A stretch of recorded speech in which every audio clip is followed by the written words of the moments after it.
ma'am, pasensya na po kung istorbo ako ngayon, pero gusto ko lang po sanang humingi ng tulong tungkol sa lesson natin kahapon. Sa totoo lang po, kahit ilang beses ko nang binasa yung module, parang hindi ko pa rin siyang lubos naintindihan, lalo na po tungkol sa mga pag-uugnay. Alam ko pong medyo madali lang dapat yon, pero nahirapan talaga akong tandaan kung kailan tama ang paggamit ng ngunit, subalit at dapat what. Habang nagre-review po ako kagabi, paulit-ulit kong binabasa yung mga halimbawa, pero parang naglalaho sa lahat sa isip ko.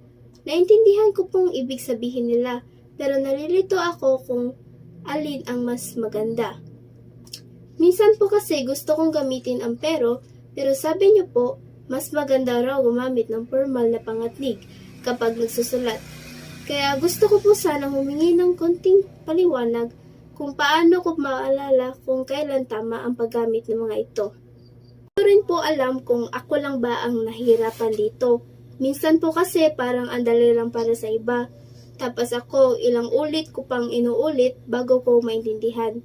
Pero kahit mahirap, gusto ko rin po talagang matutunan kasi alam ko pong makakatulong ito hindi lang sa Pilipino kundi sa pagsusulat ko. Gusto ko po sanang maging mas maayos sa grammar at sa paraan ng pagpapahayag. Naalala ko pa po sabi ninyo, huwag magtakot magkamali kasi doon nagsisimula ang pagkatuto. Kaya ayun po, naglakas loob ako magtanong kahit medyo nahihiya ako. Alam ko pong mas okay magtanong kaysa magkamali sa mga susunod na gawain. Salamat po talaga sa oras ninyo, ma'am. Alam ko pong busy rin po kayo, pero pinaringgan ninyo pa rin po ako. I'm really grateful kasi sa bawat pagtuturo ninyo, hindi lang kaalaman ang natutunan namin, kundi pati yung tiwala sa sarili. Sana po sa tulong ninyo, mas maging confident ako sa pagsusulat at pagsasalita.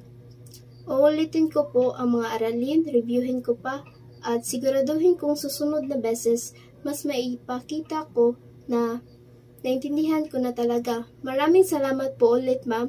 At sana po ay pagpalain po kayo ng Diyos sa pagtuturo. Ingat po lagi.